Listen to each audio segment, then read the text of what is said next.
Hello everyone, welcome back to my channel. I am doctor Megha और आज इस video में हम पढ़ेंगे क्लास 11 की एनसीईआरटी का चैप्टर 1 द लिविंग वर्ल्ड। तो पहले मैं आपको एनसीईआरटी का पूरा paragraph line by line explain करूंगी एंड देन उस पैराग्राफ के जो भी इंपॉर्टेंट पॉइंट्स होंगे वो मैं आपको मेरे बनाए हुए शॉर्ट नोट्स में प्रोवाइड करूंगी लाइक दिस।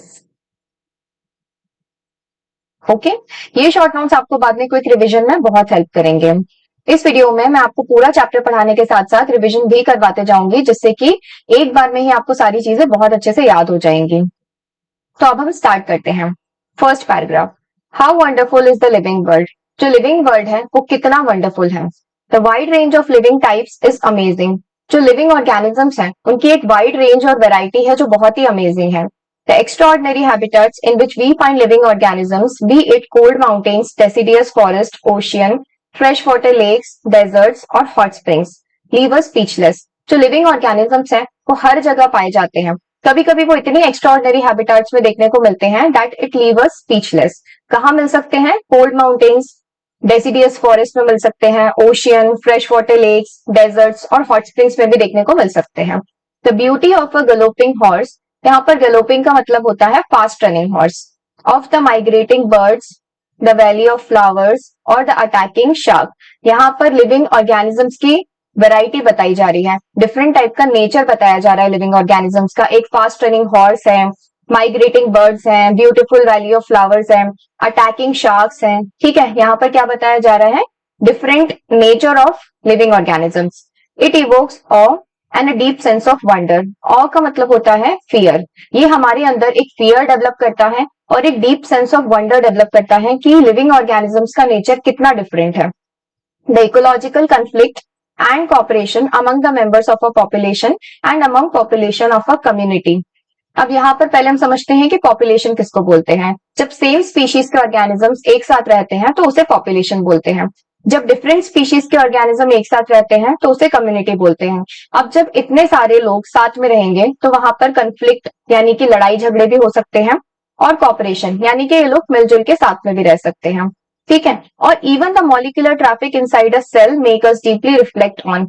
एक सेल के अंदर भी इतना मॉलिक्यूलर ट्रैफिक है, हम सेल बायोलॉजी में पढ़ते हैं। सेल के अंदर सेल ऑर्गेनेल्स होते हैं, डिफरेंट टाइप के प्रोसेसेस चलते रहते हैं। ये हमें सोचने पे मजबूर करता है, what indeed is life. Life आखिर है क्या? This question has two implicit questions within it. Implicit का मतलब होता है इनडायरेक्ट क्वेश्चन। इस क्वेश्चन में दो इनडायरेक्ट हिडन क्वेश्चंस हैं। The first is a technical one and seeks answer to what living is as oppose to non living. पहला जो क्वेश्चन है वो एक टेक्निकल क्वेश्चन है कि लिविंग नॉन लिविंग से कैसे डिफरेंट है, ऐसे क्या कैरेक्टरिस्टिक फीचर हैं जो लिविंग को लिविंग बनाते हैं और नॉन लिविंग से डिफरेंट बनाते हैं। And the second is a philosophical one and seeks answer to what the purpose of life is. Second question जो है वो एक philosophical question है कि life का purpose क्या है। As scientists, we shall not attempt answering the second question. हमें second question के बारे में सोचने की जरूरत नहीं है। We will try to reflect on what is living. Next paragraph. Diversity in the living world. If you look around, you will see a large variety of living organisms. अगर आप अपने चारों तरफ देखेंगे तो आपको एक large variety देखने को मिलेगी living organisms की। Be it potted plants, insects, birds, your pets और other animals and plants। ये आपके हाउस प्लांट्स हो सकते हैं, कुछ इंसेक्ट, बर्ड्स, एनिमल्स, प्लांट्स कुछ भी हो सकते हैं। There are also several organisms that you cannot see with your naked eye। और भी बहुत सारे ऐसे ऑर्गेनिजम्स होते हैं जिसे आप नेकेड आई से नहीं देख सकते, but they are all around you. यहाँ पर किसकी बात हो रही है? माइक्रो ऑर्गेनिजम्स की, जिसे हम नेकेड आई से नहीं देख सकते बट वो हमारे चारों तरफ प्रेजेंट होते हैं। If you were to increase the area that you make observations in, the range and variety of organism that you see would increase। अगर आप जिस एरिया में ऑब्जर्वेशन कर रहे हैं उस एरिया को आप बढ़ा देंगे तो जो रेंज और वेराइटी ऑर्गेनिजम्स की वो आपको ज्यादा देखने को मिलेगी। जैसे कि आप फॉर एग्जांपल किसी पार्क में अगर आप ऑब्जर्व करें तो आपको नंबर और टाइप ऑफ ऑर्गेनिजम्स कम देखने को मिलेंगे as compare to obviously if you were to visit a dense forest you would probably see a much greater number and kinds of living organism। अगर आप एक फॉरेस्ट में देखेंगे तो कंपैरेटिवली एक पार्क के कंपैरिजन में आपको ज्यादा टाइप और नंबर देखने को मिलेगा ऑर्गेनिजम्स का। Each different kind of plant, animal और organism that you see represent a species. अब ये लाइन इंपॉर्टेंट है, एक जो भी आप एक इंडिविजुअल डिफरेंट टाइप का ऑर्गेनिज्म देखेंगे वो एक स्पीशीज को रिप्रेजेंट करता है। The number of species that are known and described range between 1.7 to 1.8 million. जो नंबर ऑफ स्पीशीज अभी तक डिस्कवर हो चुकी हैं, जो नोन है, उसका नंबर है 1.7 to 1.8 million. This refers to biodiversity. अब बायोडाइवर्सिटी क्या है? The number and type of organisms present on earth. जो ऑर्गेनिजम्स का नंबर है और टाइप है, उसको हम बायोडाइवर्सिटी बोलते हैं. We should remember here that as we explore new areas and even old ones, new organisms are continuously being identified. हमें यहाँ पर ये याद रखना होगा कि जैसे जैसे न्यू एरियाज में स्टडी होती जाएगी, न्यू ऑर्गेनिजम्स भी डिस्कवर होते जाएंगे, यानी कि ये जो नंबर है स्पीशीज का, ये बढ़ता जाएगा with time. As stated earlier, there are millions of plants and animals in the world. पहले भी हम बात कर चुके हैं इस बारे में कि millions of plants and animals हैं पूरे वर्ल्ड में. We know the plants and animals in our own area by their local names. अब ये जो प्लांट्स, एनिमल्स या डिफरेंट ऑर्गेनिजम्स हैं, एक किसी पर्टिकुलर एरिया में हम इन्हें कुछ लोकल नेम से जानते हैं. फॉर एग्जाम्पल, जैसे मैंगो का लोकल नेम है आम. तो अब आउट ऑफ इंडिया अगर आप किसी डिफरेंट कंट्री में उसे लोकल नेम से ढूंढेंगे तो वहां के लोग नहीं पहचान पाएंगे कि आप किस ऑर्गेनिज्म के या किस प्लांट के बारे में बात कर रहे हैं. These local names would vary from place to place and even within a country. ये local names obviously state to state भी अलग हो सकते हैं, एक कंट्री के अंदर भी अलग हो सकते हैं, और दूसरी कंट्री में तो लोकल नेम्स डेफिनेटली अलग होते हैं. Probably you would recognize the confusion that would be created if we did not find ways and means to talk to each other. अब आप समझ ही सकते हैं कि कितना कंफ्यूजन क्रिएट हो जाएगा अगर हम बाहर जाके किसी प्लांट या एनिमल के लोकल नेम से उसे बुलाएं और सामने वाला समझ ही नहीं पाएगा कि हम किस ऑर्गेनिज्म के बारे में बात कर रहे हैं. तो hence there is a need to standardise the naming of living organism. अब इस कंफ्यूजन को दूर करने के लिए एक नीड डेवलप होती है कि हम सारे के सारे ऑर्गेनिजम्स का नाम जो है वो स्टैंडर्डाइज कर दें, एक यूनिवर्सल नाम हो जो सब जगह उस ऑर्गेनिज्म का सबको पता हो, such that a particular organism is known by the same name all over the world. एक पर्टिकुलर ऑर्गेनिज्म पूरे वर्ल्ड में सिर्फ एक ही नाम से जाना जाए. This process is called nomenclature. ये जो नाम रखने का प्रोसेस है, इसे हम बोलते हैं nomenclature. Obviously, nomenclature or naming is only possible when the organism is described correctly. अब नाम रखना, नेमिंग कब पॉसिबल हो सकती है? जब उस ऑर्गेनिज्म को हम बिल्कुल करेक्टली डिस्क्राइब करें. And we know to what organism the name is attached to. This is identification. अब नॉमेनक्लेचर करने के लिए पहले हमें उस ऑर्गेनिज्म को आइडेंटिफाई करना जरूरी है. आइडेंटिफिकेशन क्या होता है कि उस ऑर्गेनिज्म को बिल्कुल करेक्टली डिस्क्राइब किया जाए, उसके सारे फीचर्स को, उसके बेसिस पे हम उसे आइडेंटिफाई करेंगे. आइडेंटिफाई करने के बाद हम उसका नॉमेनक्लेचर करेंगे. ओके, सो फार हमने 3 पैराग्राफ पढ़े हैं. इन 3 पैराग्राफ में जो भी इंपॉर्टेंट पॉइंट्स है, अब वो हम रिवाइज कर लेते हैं. The number of species that are known and described ranges 1.7 to 1.8 million. ये आपको याद रखना है. बायोडाइवर्सिटी, जो नंबर और टाइप है ऑर्गेनिजम्स का अर्थ पे जो प्रेजेंट है, उसको बोलते हैं बायोडाइवर्सिटी.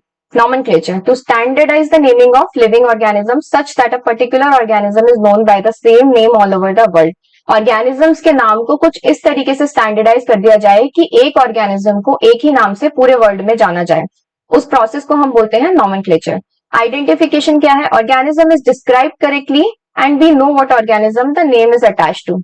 आइडेंटिफिकेशन का मतलब होता है उस ऑर्गेनिज्म को करेक्टली डिस्क्राइब करना और आइडेंटिफाई करना कि ये ऑर्गेनिज्म, ये कैरेक्टरिस्टिक फीचर किस ऑर्गेनिज्म से मैच हो रहे हैं. Next, in order to facilitate the study, number of scientists have established procedures to assign a scientific name to each known organisms. Study को फैसिलिटेट करने के लिए बहुत सारे साइंटिस्ट ने ऐसे प्रोसीजर स्टैब्लिश किए जिससे कि साइंटिफिक नेम दिया जा सके ईच नोन ऑर्गेनिज्म को. This is acceptable to biologist all over the world. ये जो भी प्रोसेस इन साइंटिस्ट ने स्टैब्लिश किए, ये सारे के सारे बायोलॉजिस्ट ने all over the world accept कर लिए. For plants, scientific names are based on agreed principles and criteria. अब ये जो साइंटिफिक नेम रखने का प्रोसेस है, इसके कुछ रूल्स रेगुलेशन होते हैं, है ना, कुछ अग्रीड प्रिंसिपल्स और क्राइटेरिया होते हैं जिसके बेसिस पे साइंटिफिक नेम रखे जाते हैं. अब प्लांट्स के लिए ये अग्रीड प्रिंसिपल और क्राइटेरिया कहाँ से प्रोवाइड किए जाते हैं? International code for botanical nomenclature में से. ठीक है. You may ask how are animals name. तो सिमिलरली एनिमल्स के लिए भी जो अग्रीड प्रिंसिपल्स और क्राइटेरिया है वो प्रोवाइड किए जाते हैं international code of zoological nomenclature से, जहां से एनिमल्स की साइंटिफिक नेमिंग की जाती है. The scientific names ensure that each organism has only one name. Scientific name क्या इंश्योर करता है कि हर ऑर्गेनिज्म का सिर्फ एक ही नाम होना चाहिए. Description of any organism should enable the people in any part of the world to arrive at the same name. जो भी उस ऑर्गेनिज्म का डिस्क्रिप्शन है वो पूरी की पूरी दुनिया में अगर कहीं पे भी यूज किया जाए तो उस सेम ऑर्गेनिज्म से ही मैच होना चाहिए. They also ensure that such a name has not been used for any other known organism. जो सेम नेम है वो किसी अदर नोन ऑर्गेनिज्म के लिए यूज नहीं होना चाहिए. Okay, now revise. आईसीबीएन क्या होता है? International code for botanical nomenclature. ये प्लांट्स के लिए होता है. आईसीजेडएन क्या होता है? International code for zoological nomenclature. ये एनिमल्स की साइंटिफिक नेमिंग के लिए होता है. Scientific naming is done based on agreed principles and criteria which are provided in ICBN plants and ICZN animals. Same चीज है. साइंटिफिक नेम्स क्या इंश्योर करते हैं? 3 पॉइंट्स आपको याद रखने हैं. Each organism should have only one name. Scientific name क्या इंश्योर करते हैं कि हर ऑर्गेनिज्म का सिर्फ एक ही नाम होना चाहिए.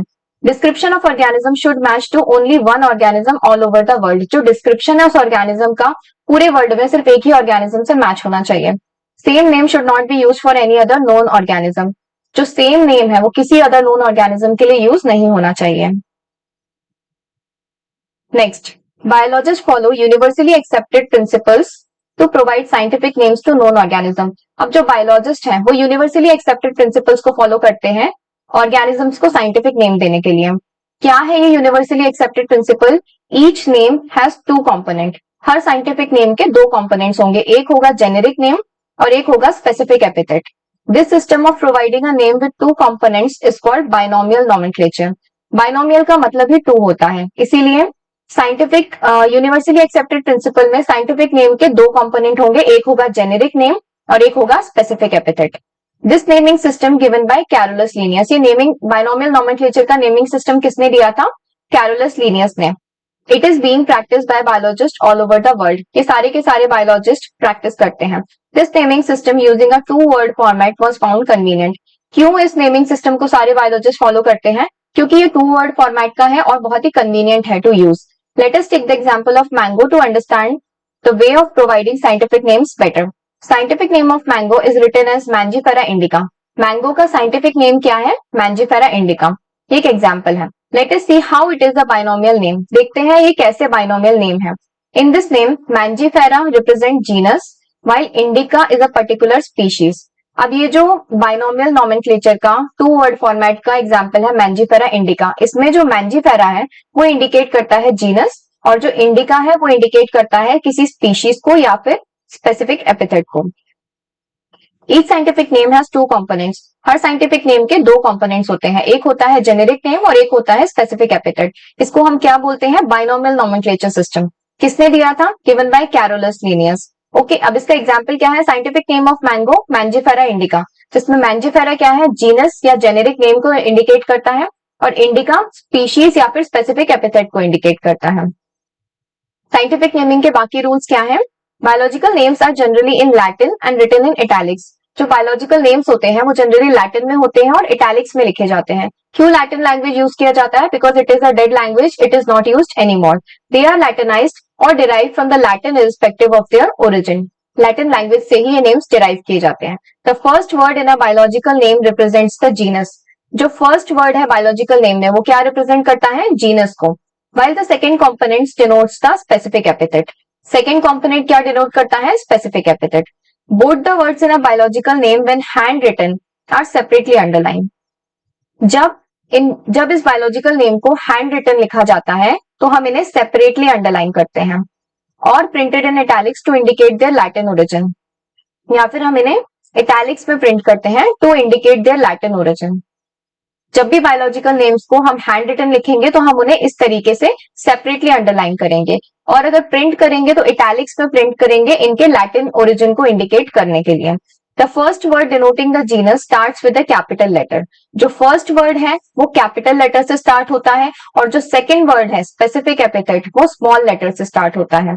तो यहाँ पर हम देख सकते हैं कि मैंजीफेरा इंडिका में एम कैपिटल है और आई स्मॉल है. इस तरीके से इसको लिखा जाता है. अब रिवाइज करते हैं.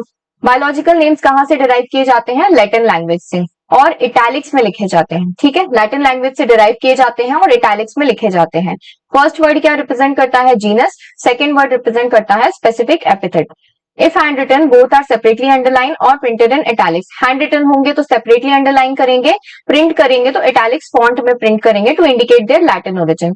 फर्स्ट वर्ड इंडिकेट करता है जीनस को जो कि स्टार्ट होता है कैपिटल लेटर से. सेकेंड वर्ड इंडिकेट करता है स्पेसिफिक एपिथेट को और ये स्टार्ट होता है स्मॉल लेटर से. इसका एग्जांपल है Mangifera indica. Name of the author appears after the specific epithet that is at the end of the biological name and is written in an abbreviated form. जो author का नाम है वो biological name के and में लिखा जाता है और एक एब्रीवेटेड मतलब शॉर्ट फॉर्म में लिखा जाता है, जैसे कि मैंजीफेरा इंडिका लिन। यहाँ पर मैंजीफेरा इंडिका बायोलॉजिकल नेम है और लिन जो है वो इसके ऑथर का नाम है। इसका फर्स्ट वर्ड आपको याद रखना है कि कैपिटल होता है और ये लैटिन में नहीं लिखा जाता, ठीक है। इसका फॉन्ट भी अलग है। It indicates that this species was first described bye Linnaeus. ये इंडिकेट करता है कि ये स्पीशीज सबसे पहले लिनियस ने डिस्क्राइब की थी। Since it is nearly impossible to study all the living organisms, it is necessary to devise some means to make this possible. यानी कि सारे के सारे लिविंग ऑर्गेनिजम्स को इंडिविजुअली स्टडी करना तो इम्पॉसिबल है, क्योंकि हमें पता है कि बहुत सारे लिविंग ऑर्गेनिजम्स हैं। तो कुछ ऐसा प्रोसेस होना चाहिए जिससे कि सारे लिविंग ऑर्गेनिजम्स की स्टडी इजी हो जाए। This process is classification. तो इस क्लासिफिकेशन के प्रोसेस को यूज करके हम सारे के सारे ऑर्गेनिजम्स को इजीली स्टडी कर सकते हैं। Classification is the process by which anything is grouped into convenient categories based on some easily observable characters. Classification में हम क्या करते हैं, ऑर्गेनिजम्स को कुछ कन्वीनियंट कैटेगरीज में प्लेस कर देते हैं, एक साथ ग्रुप कर देते हैं, किसके बेसिस पे, कुछ इजीली ऑब्जर्वेबल कैरेक्टर्स के बेसिस पे, यानी कि मॉर्फोलॉजिकल कैरेक्टर्स के बेसिस पे हम ऑर्गेनिजम्स को ग्रुप कर देते हैं। For example, we easily recognize groups such as plants, animals, dogs, cats और insects. हमें ये सारे ग्रुप्स इजीली समझ में आते हैं क्योंकि हमने कुछ कैरेक्टर्स के बेसिस पे अलग अलग ऑर्गेनिजम्स को इन ग्रुप्स में प्लेस कर रखा है। The moment we use any of these terms, we associate certain characters with the organism. जैसे ही हम बोलते हैं डॉग्स, कुछ कैरेक्टर्स हमारे माइंड में आते हैं जो डॉग्स में होते हैं, उसके बेसिस पे हम क्लासिफाई करते हैं। What image do you see when you think of a dog? Obviously, आपको एक डॉग ही दिखेगा, कैट्स तो नहीं दिखेंगे। Now, if you were to think of Alsatians, Alsatians जो होते हैं वो डॉग के भी फर्दर क्लासिफिकेशन होते हैं, ब्रीड ऑफ डॉग है। तो कुछ कैरेक्टर्स के बेसिस पे हम उसको एल्सेशियन बोलेंगे, कुछ कैरेक्टर्स के बेसिस पे हम उसको डॉग बोलेंगे। फर्दर क्लासिफाई कर दिया है हमने। Similarly, suppose we were to say mammals, you would of course think of animals with external ears, body hair.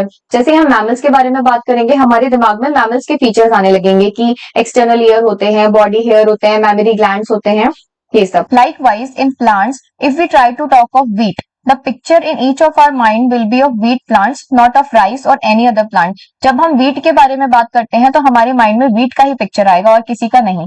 Hence, all these dogs, cats, mammals, wheat, rice, plants, animals are convenient categories. ये जो भी नाम यहाँ पे लिखे हुए हैं ये सारी convenient categories हैं जिसके अंदर हमने बहुत सारे similar characters वाले organism को एक ही कैटेगरी में प्लेस किया है। We used to study organism. In category को हम organism को स्टडी करने के लिए यूज करते हैं। The scientific term for these categories is taxa. ये आपको याद रखना है, इन कैटेगरीज को साइंटिफिक टर्म क्या दिया गया है, taxa. Here you must recognize that taxa can indicate categories at very different levels. अब इसका क्या मतलब होता है कि plants भी taxa है, wheat भी taxa है, similarly animals, mammals, dogs ये सब taxa है, लेकिन अलग अलग लेवल पे, ठीक है। But you know that dog is a mammal, mammals are animals. Therefore animals, mammals, dogs represent taxa at different levels. अब इसका क्या मतलब होता है समझो। कुछ कैरेक्टरिस्टिक फीचर्स के बेसिस पे हमने उसको डॉग बोला होगा जो कि डॉग का टैक्सा है, फिर कुछ और फीचर्स ऐड करे होंगे जिससे हमने बोला होगा कि ये मैमल का टैक्सा है, फिर कुछ और फीचर्स ऐड करे होंगे जिससे कि वो एनिमल की कैटेगरी में आ गया होगा। तो है तीनों टैक्सा, लेकिन अलग अलग लेवल पे हमने इनको अलग अलग जगह पे कैटेगराइज कर दिया है, बोलते सबको टैक्सा है। Hence, based on characteristics, all living organisms can be classified into different taxa. तो ये डिफरेंट टैक्सा में हम ऑर्गेनिज्म को क्लासिफाई किसके बेसिस पे करते हैं, कैरेक्टर्स के बेसिस पे। जैसे जैसे कैरेक्टर्स बढ़ते जाएंगे वैसे वैसे डिफरेंट लेवल का टैक्सा आता जाएगा, पर बोलेंगे हम सबको टैक्सा ही। This process of classification is taxonomy, और ये पूरा का पूरा प्रोसेस क्या है, taxonomy. External and internal structure along with structure of cell, development process and ecological information of organism, ये एसेंशियल बेसिस है मॉडर्न टैक्सोनॉमिक स्टडी का, ठीक है। तो अभी तक जो हम स्टडी करते आ रहे हैं वो ओल्ड टैक्सोनॉमिक स्टडीज हैं जिसका बेसिस होता है मॉर्फोलॉजिकल कैरेक्टर्स, लेकिन न्यू मॉडर्न टैक्सोनॉमिक स्टडी का बेसिस क्या है, external and internal structure, structure of cell, development process and ecological information of organisms, ये सारी चीजें जो बेसिस बनती है मॉडर्न टैक्सोनॉमिक स्टडी का। Hence, characterization, identification, classification, nomenclature are the process basic to taxonomy. ये चार प्रोसेस हैं जो बेसिक टू टैक्सोनॉमी है। क्या, कैरेक्टराइजेशन, आइडेंटिफिकेशन, क्लासिफिकेशन और नॉमेनक्लेचर, ठीक है। इसी को हम बोलते हैं basic of taxonomy. Now revision, name of author at the end and in abbreviated form. ये हमने पढ़ा था कि ऑथर का नाम जो है वो एंड में आएगा बायोलॉजिकल नेम के और एब्रीवेटेड फॉर्म में आएगा यानी कि शॉर्ट फॉर्म में। This species was first described bye Linnaeus. ये क्या इंडिकेट करता है कि ये जो स्पीशीज है वो फर्स्ट डिस्क्राइब की थी लिनियस ने यानी कि उस पर्टिकुलर ऑथर ने। Classification, a process by which anything is grouped into convenient categories. Classification में हम क्या करते हैं, ग्रुप कर देते हैं कन्वीनिएंट कैटेगरी में based on some easily observable characters. कुछ इजीली ऑब्जर्वेबल कैरेक्टर्स के बेसिस पे हम कन्वीनिएंट कैटेगरी में ऑर्गेनिज्म को प्लेस कर देते हैं, इसको बोलते हैं क्लासिफिकेशन। टैक्सा क्या है, साइंटिफिक टर्म है। इन कन्वीनिएंट कैटेगरीज के लिए साइंटिफिक टर्म है taxa. Taxa can indicate categories at very different levels. ये मैं आपको एक्सप्लेन कर चुकी हूँ कि एक टैक्सा में कैसे डॉग आएगा, फिर पर्टिकुलर टैक्सा में मैमल आएगा, फिर पर्टिकुलर टैक्सा में एनिमल आएगा। ये डिफरेंट लेवल पे कैटेगरीज को इंडिकेट करता है। These three represent taxa at different levels. Taxonomy में क्या है, बेस्ड ऑन कैरेक्टरिस्टिक्स। हम लोग क्लासिफिकेशन करते कैसे हैं टेक्सोनॉमी में, based on characteristics. All living organisms can be classified into different taxa. सारे के सारे लिविंग ऑर्गेनिजम्स को हम डिफरेंट टैक्सा में क्लासिफाई कर सकते हैं based on characteristics. The process of classification इसको बोलेंगे taxonomy. Basis of modern taxonomic study, अभी हमने पढ़ा था मॉडर्न टेक्सोनॉमिक स्टडी का क्या बेसिस है, 4 points. External and internal structure, structure of cell, development process and ecological information of organism. ये 4 पॉइंट बेसिस है मॉडर्न टेक्सोनॉमिक स्टडीज के। अब बेसिक्स ऑफ टेक्सोनॉमी क्या है, कैरेक्टराइजेशन, आइडेंटिफिकेशन, क्लासिफिकेशन और नॉमेनक्लेचर। ये है basics of taxonomy. Taxonomy is not something new. Taxonomy कुछ नया नहीं है। Human beings have always been interested in knowing more and more about the various kind of organisms, particularly with reference to their own use. अब human beings जो है वो हमेशा से ही बहुत ज्यादा इंटरेस्टेड रहे हैं जानने के बारे में डिफरेंट टाइप के ऑर्गेनिजम्स में। और क्यों जानने के बारे में इंटरेस्टेड रहे हैं, ताकि वो उन ऑर्गेनिजम्स को अपने यूज में ले सके, particularly with reference to their own use. In early days, human beings needed to find sources for their basic needs of food, clothing and shelter. पहले के टाइम में बहुत ज्यादा फैसिलिटीज नहीं थी। ह्यूमन बींग्स को अपनी बेसिक नीड के लिए ऑर्गेनिजम्स पे, एनिमल्स पे ही डिपेंड होना पड़ता था। Hence, the earliest classifications were based on uses of various organisms. तो जो सबसे अर्लीस्ट क्लासिफिकेशन है, पहले ह्यूमन बींग्स ने ऑर्गेनिजम्स को कैसे क्लासिफाई किया था, यूज के बेसिस पे कि कैसे कोई ऑर्गेनिज्म उनके किस यूज में आ रहा है, तो उसको उस कैटेगरी में क्लासिफाई कर दिया। क्या बेसिस था, फूड, क्लोथिंग एंड शेल्टर का। Human beings were since long not only interested in knowing more about different kind of organism and their diversity, but also the relationship among them. सिर्फ organisms के बारे में, उनके type और variety के बारे में जानने में ही इंटरेस्टेड नहीं है, बल्कि वो उनके आपस के रिलेशनशिप को भी जानने में इंटरेस्टेड रहे हैं। ठीक है, this branch of study was referred to as systematics. ये ऑर्गेनिजम्स का जो आपस में रिलेशनशिप है, इसकी स्टडी को हम क्या बोलते हैं, systematics. Word systematics is derived from Latin systema. ठीक है, सिस्टमेटिक्स भी कहां से डिराइव किया गया है, लैटिन वर्ड से, जो कि सिस्टेमा है। इसका मतलब होता है systematic arrangement of organisms. Now Linnaeus used Systema Naturae as the title of his publication. Linnaeus ने एक बुक लिखी थी, उसने उसका टाइटल भी क्या यूज किया था, Systema Naturae. The scope of systematics was later enlarged to include identification, nomenclature, classification. Systematics को बाद में एनलार्ज कर दिया गया, क्या इंक्लूड कर दिया गया, आइडेंटिफिकेशन, नॉमेनक्लेचर एंड क्लासिफिकेशन को सिस्टमेटिक्स में इंक्लूड कर लिया गया। Systematics takes into account the evolutionary relationship between organisms. Systematics में हम क्या स्टडी करते हैं, ऑर्गेनिजम्स का जो एवोल्यूशनरी रिलेशनशिप है उसको स्टडी करते हैं। ओके, तो earliest classifications were based on uses of various organism. Earliest classification किस पे बेस्ड थी, फूड, क्लोथिंग और शेल्टर के बेसिस पे की जाती थी।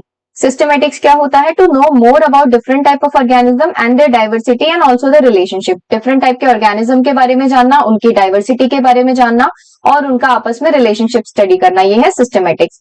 Systematics is derived from Latin word systema, means systematic arrangement of organism. Systema Naturae ये नाम है बुक बाय कैरोलस लीनियस का। ठीक है, systematics also take into account the evolutionary relationship between organisms. Now, taxonomic categories. Classification is not a single step process, but it involves a hierarchy of steps. Classification एक single step process नहीं है, इसमें एक hierarchy है पूरी, अलग अलग steps की। हायरार्की को हम कंपेयर कर सकते हैं एक लैडर से। जैसे एक लैडर में डिफरेंट स्टेप्स होते हैं ना, ऐसे हायरार्की में भी डिफरेंट स्टेप्स होते हैं और उस पर्टिकुलर स्टेप को हम क्या बोलते हैं, कैटेगरी, रैंक या कैटेगरी बोलते हैं एक सिंगल स्टेप को। Since the category is a part of overall taxonomic arrangement, it is called taxonomic category. उसी कैटेगरी को हम टेक्सोनॉमिक कैटेगरी बोलते हैं। And all categories together constitute the taxonomic hierarchy. जैसे कि सारे स्टेप्स मिला के पूरा लैडर बनाते हैं, ऐसे सारी टैक्सोनॉमिक कैटेगरीज मिला के टैक्सोनॉमिक हायरार्की बनाते हैं। Each category refer to as a unit of classification. उस सिंगल स्टेप को ही हम क्या बोलते हैं? Unit of classification. In fact represent a rank and is commonly termed as taxon. ये देखो एक ही चीज के अलग अलग नाम है। वही स्टेप को हम क्या बोल रहे हैं? रैंक। वही स्टेप को हम बोल रहे हैं कैटेगरी। वही स्टेप को हम बोल रहे हैं टैक्सोनॉमिक कैटेगरी और वही स्टेप को हम बोल रहे हैं टैक्सॉन। ये सब एक ही चीज के अलग अलग नाम है।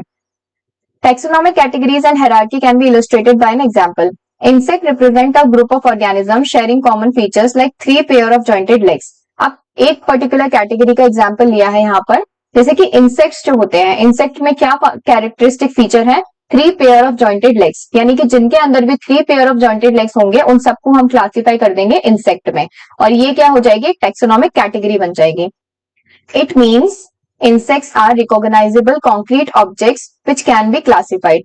इसका मतलब क्या है कि इंसेक्ट रिकॉग्नाइजेबल, कॉन्क्रीट का मतलब क्या होता है? जो दिखे हमें, जो दिखाई दे। तो इंसेक्ट को हम देख के आइडेंटिफाई कर सकते हैं कि इसमें 3 पेयर ऑफ जॉइंटेड लेग्स हैं, तो उसके बेसिस पे हम उनको क्लासिफाई कर सकते हैं। एंड दस वर गिवन अ रैंक और कैटेगरी। क्लासिफाई करने का मतलब क्या है? हमने उनको कोई एक रैंक और category they the. Can you name other such group of organism? Remember groups represent category. तो जो ग्रुप्स हैं, अभी उस कैटेगरी को हमने और क्या बोल दिया? Groups. Category further denote rank, उसी को हमने बोल दिया rank. Each rank or taxon in fact represent a unit of classification. Okay.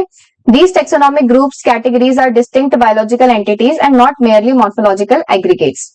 यहां पर आपको समझने की जरूरत है कि ये जो ग्रुप है, जैसे हमने बोला कि मैमल्स हैं, ठीक है।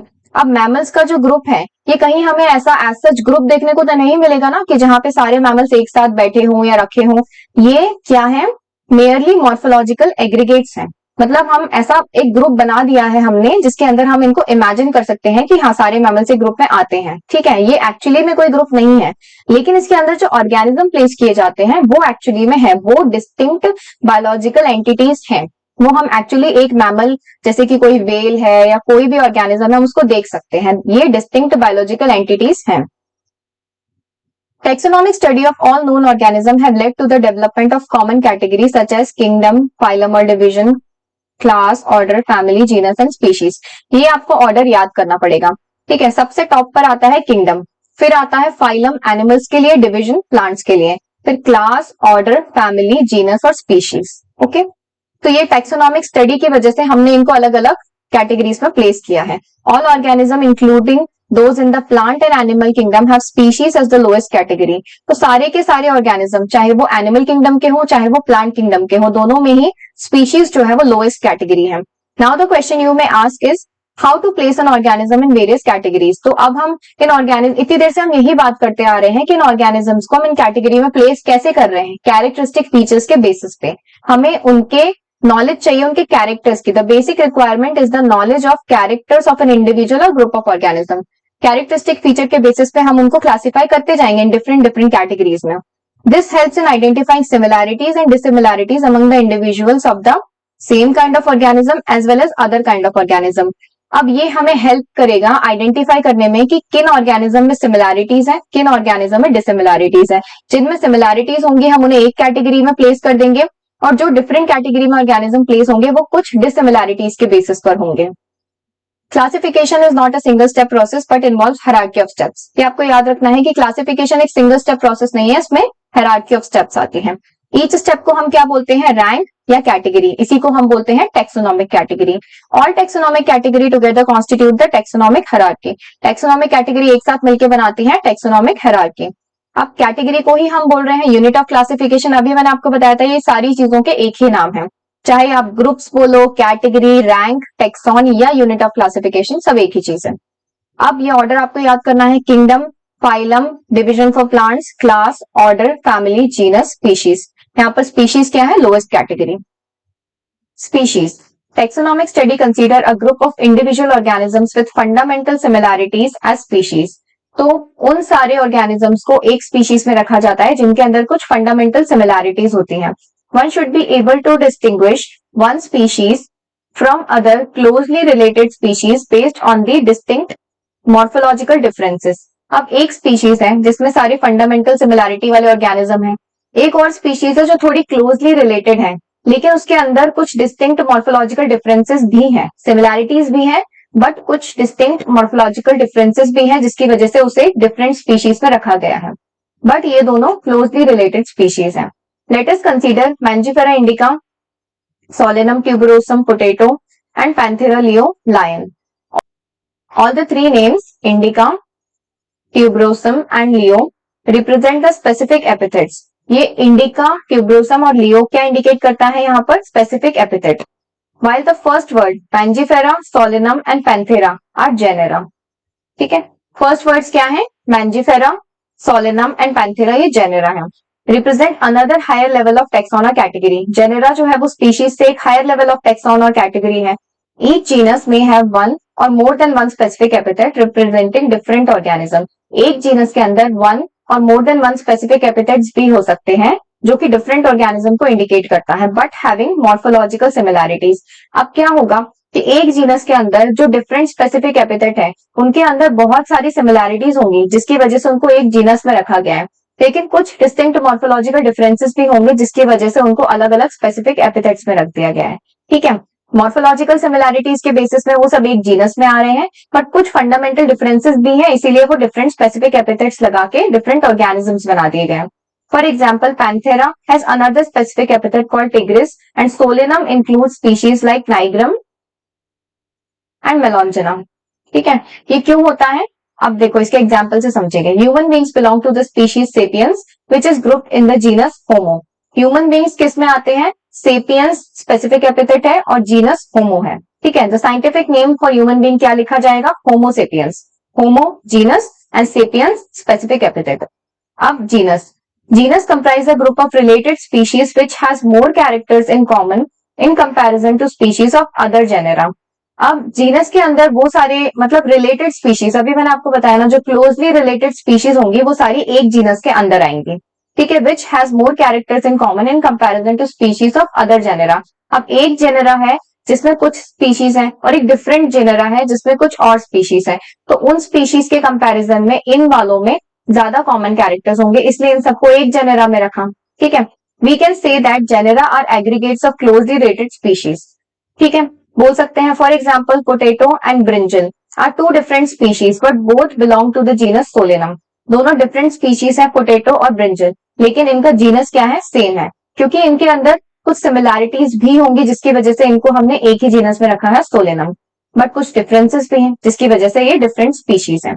Lion, Panthera leo, leopard, Panthera pardus and tiger, Panthera tigris with several common features are all species of genus Panthera. बोल दिया ना इन्होंने ये चीज भी कि ये तीनों क्यों एक जीनस में है पैंथेरा में, क्योंकि इनके अंदर सेवरल कॉमन फीचर्स हैं, सेवरल कॉमन फीचर्स हैं, इसीलिए इन तीनों को एक जेनेरा में रख दिया गया है पैंथेरा में। लेकिन this genus differs from another genus Felis which includes cats. अब ये तो एग्जाम्पल है कि एक और जेनेरा है फैलिस जिसके अंदर हम कैट्स को इंक्लूड करते हैं। स्पीशीज क्या है? अ group of individual organisms with fundamental similarities. समझ में आ गया, फंडामेंटल सिमिलैरिटीज होंगी तो एक स्पीशीज है। Differentiation of closely related species based on distinct morphological features. अब जो क्लोजली रिलेटेड स्पीशीज होंगी उनके अंदर कुछ तो ऐसे डिस्टिंक्ट मॉर्फोलॉजिकल डिफरेंसेस होंगे जिसकी वजह से उनको दूसरी स्पीशीज बना दिया गया। Each genus may have one or more than one specific epithets representing different organisms. एक जीनस में वन और more than one specific epithets हो सकते हैं जो कि डिफरेंट ऑर्गेनिजम्स को इंडिकेट करता है, बट हैविंग मॉर्फोलॉजिकल सिमिलैरिटी। आप तो एक ही बात समझ लो, मॉर्फोलॉजिकल सिमिलैरिटीज हैं इसीलिए उन सबको एक जीनस में रखा गया है, बट कुछ डिस्टिंक्ट डिफरेंसेस भी हैं, इसीलिए एक जीनस के अंदर फर्दर क्लासिफाई करके उनको डिफरेंट स्पीशीज बना दिया गया। जैसे कि पैंथेरा लियो, पैंथेरा टिग्रिस, इन दोनों में कुछ सिमिलैरिटी है इसीलिए इनको पैंथेरा जीनस में रखा है, बट कुछ डिफरेंसेस भी हैं जिसकी वजह से इनको लियो और टिग्रिस अलग अलग बना दिया। सोलेनम ट्यूबरोसम पोटैटो होता है, Solanum nigrum black nightshade, Solanum melongena brinjal. यहां पर भी सेम कॉन्सेप्ट अप्लाई होता है। होमो सेपियंस ह्यूमंस। जीनस क्या है? Group of related species which has more characters in common in comparison to species of other genera. एक जेनेरा नंबर 1 है, एक जेनेरा नंबर 2 है, तो एक जेनेरा नंबर 1 के अंदर जितनी भी स्पीशीज आएंगी वो जेनेरा नंबर 2 की स्पीशीज से इन वाली स्पीशीज में ज्यादा कॉमन कैरेक्टर्स होंगे, इसीलिए इनको एक जेनेरा में डाला है। और इस दूसरे वाले जेनेरा की स्पीशीज में कुछ कम कैरेक्टर्स होंगे, इनसे कुछ डिफरेंट कैरेक्टर्स होंगे, इसीलिए इनको डिफरेंट जेनेरा में डाला गया है। Genera are aggregates of closely related species.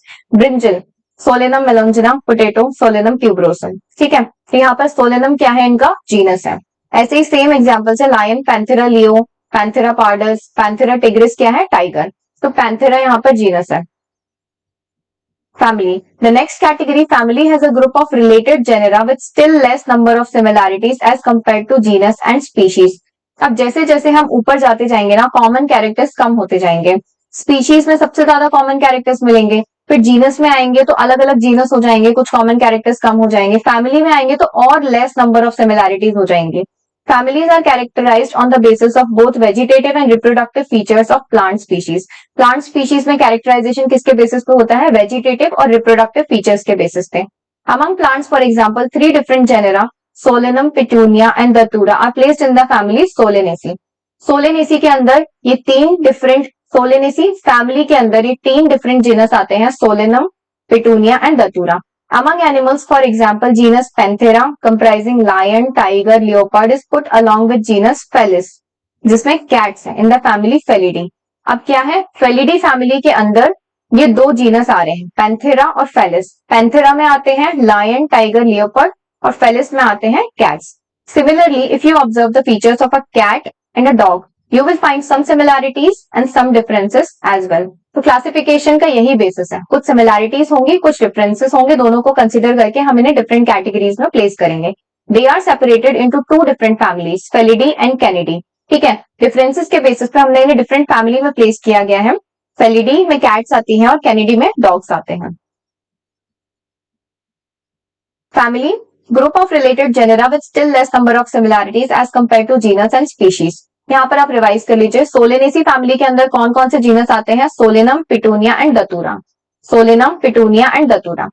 Felidae family में कौन से आते हैं genus, Panthera and Felis. Panthera के अंदर आता है लायन, लियोपर्ड, टाइगर। फेलिस के अंदर आते हैं कैट्स। एक और फैमिली है कैनिडी, जिसके अंदर आते हैं dogs. Order, you have seen earlier that categories like species, genus, families are based on a number of similar characters. ठीक है, हम देखते ही जा रहे हैं कि जैसे जैसे ऊपर जाता जा रहा है, सिमिलर कैरेक्टर्स कम होते जा रहे हैं।